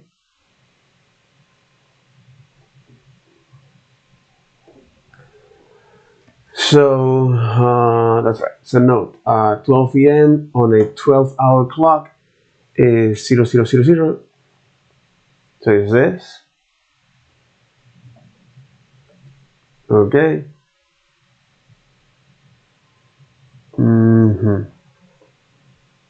So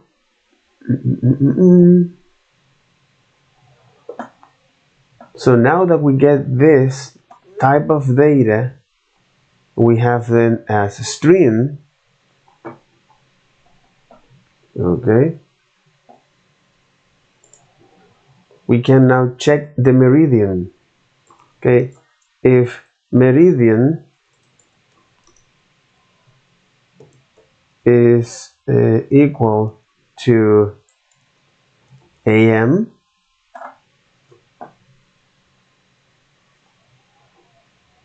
if meridian is equal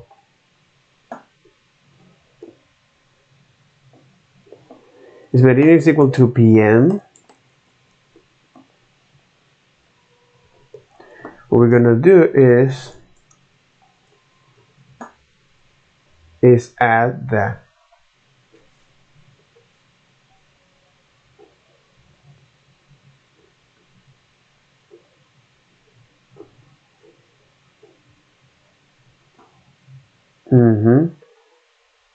So if meridian is equal to PM,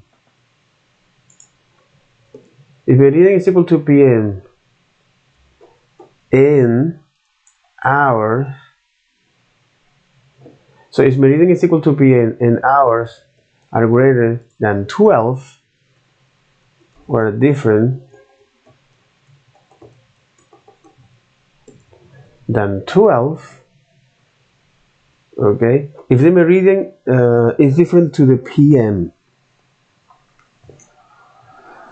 so if meridian is PM and hours are different from 12,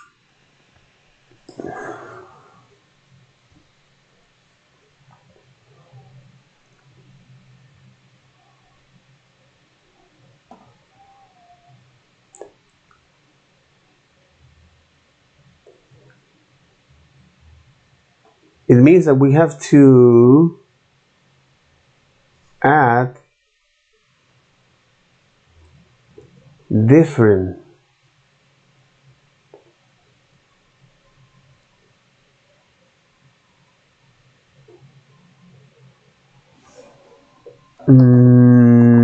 yeah, it's different from 12. Then we're gonna say, hey, the hours here, we're gonna assign them plus 12, meaning that, for example, if this is 1 p.m., so it's 13.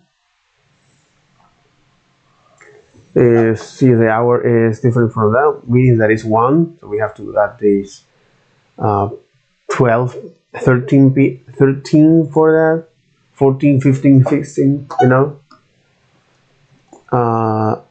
So this is great for after that. Okay. So this is great for after PM.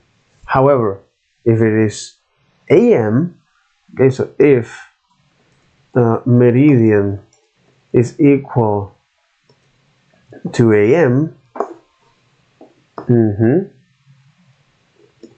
if meridian is equal to AM and the hours are equal to 12, okay, then hours is equal to 0. But I think here, yep, because the format must be provided in that sense. So yep, hours is equal to 0.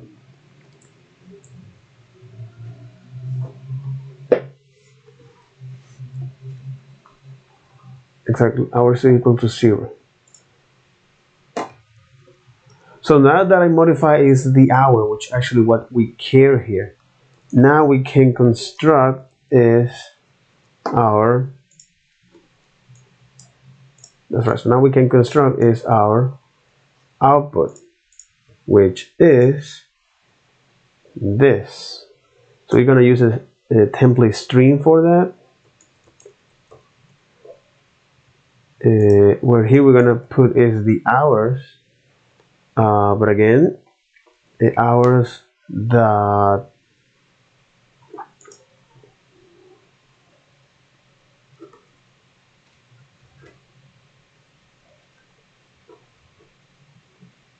okay, hour to a string, that's right. So here you want to convert this.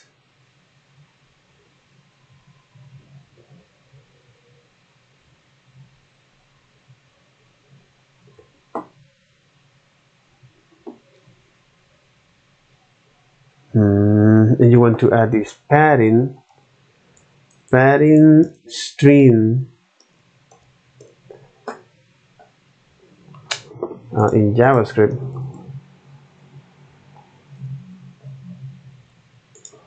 Pad star pad in. Okay. So method of string value the pad string with another string multiple line if needed until the resulting string reach the given length. The padding is applied from the start of the string. Exactly. So you have the target length and pad starting. The target length. Okay, padding. Another observation.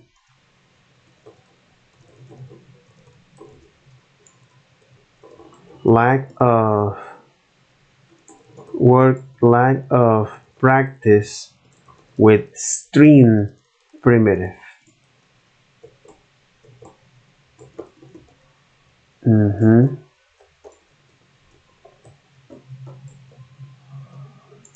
Okay.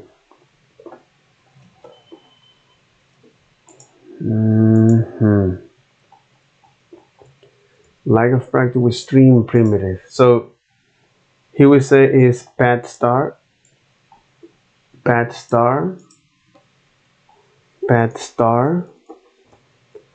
Here you indicate is the length of this, which is 2, and you're going to start with 0 for this. Oh, awesome. Followed by the hours, or in this case the minutes. So this is for this is for hours. We're going to use this template string to interpolate now minutes to a string. That's right. And minute to a string. Okay.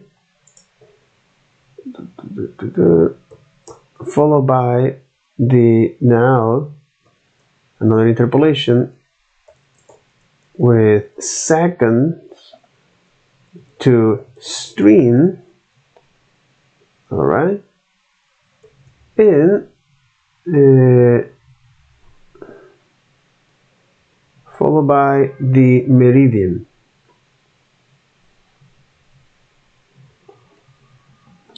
Followed by the meridian. Again, we're doing this interpolation. Meridian, meridian, here, exactly. So meridian to uppercase.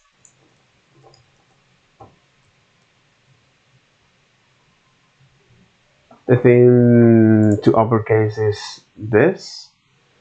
So to uppercase with both of this, to uppercase like that. So yeah, pretty much is this.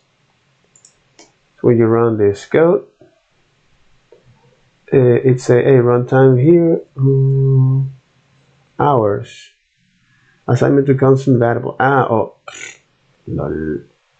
It has to be let. Okay.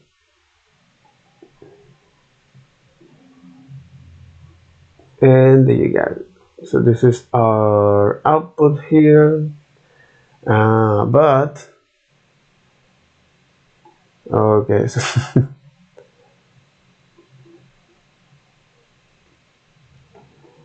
okay, so what happened here is that we need to transform this hours to number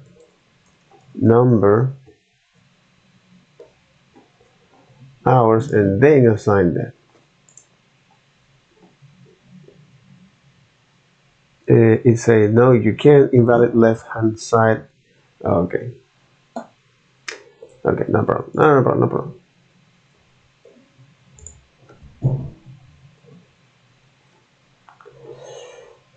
Assign the hours.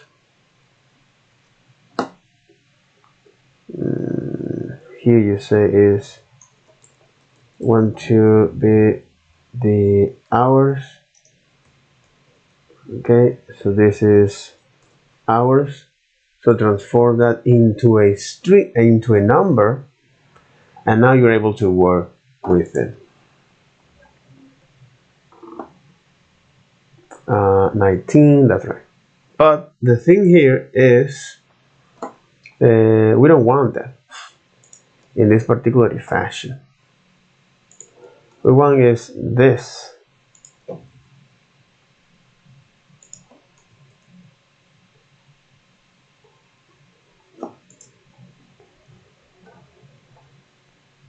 Like this. So when you submit your code, it say, hey, it failed all of this case. Because the no, wait a single moment. Because I pass is the meridian, and we don't need to pass the meridian here. My bad. That's right. Okay. That's right. Right.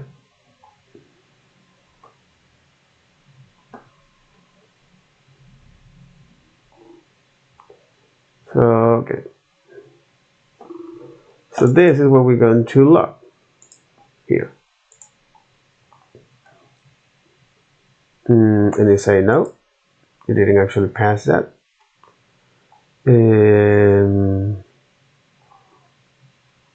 What do I need to return this? I return a string, the time in 24 hours.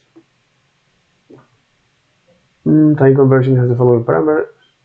Return the time in 24 hours format. Okay, so is this. So I need to return is this. This is, let's get to define is here.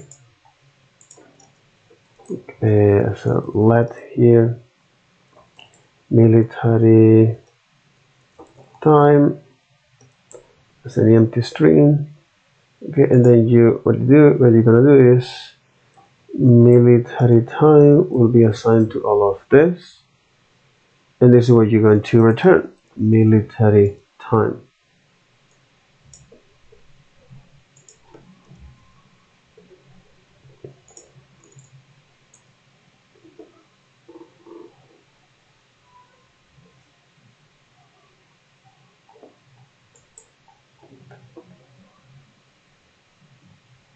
And voila.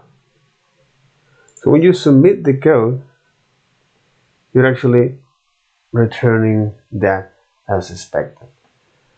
All right.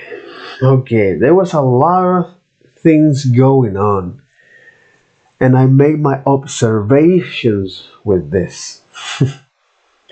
And I made my observation with this.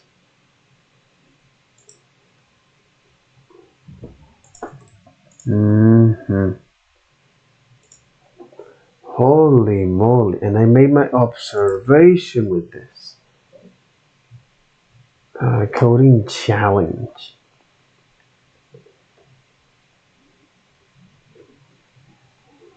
And I made my observation here. This is 12-hour APA AM PM format. Military time, but yes. Jesus.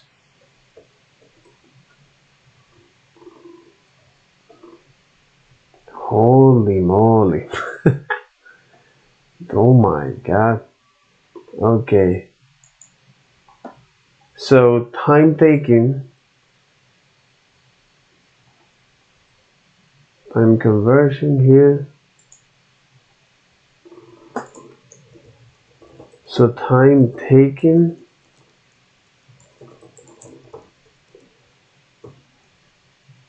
(1 hour 29 minutes 16 seconds.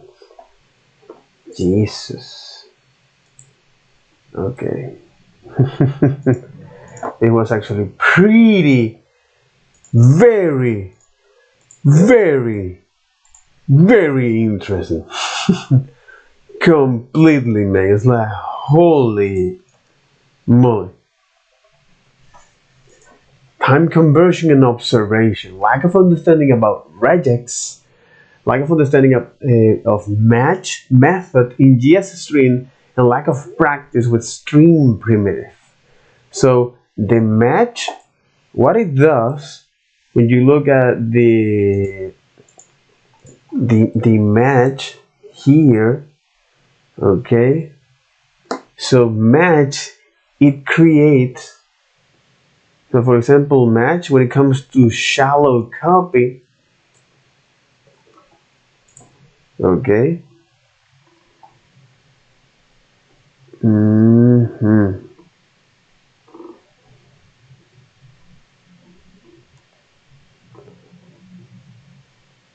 so it returns all the occurrence of a given irregular expression inside of a change, and it returns them in a particular way. It's an array.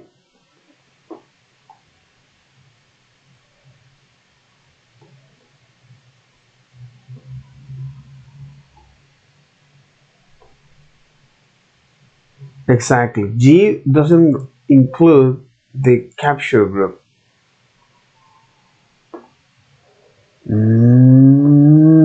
Okay, so so regex matching text with a pattern. Matching text with a pattern.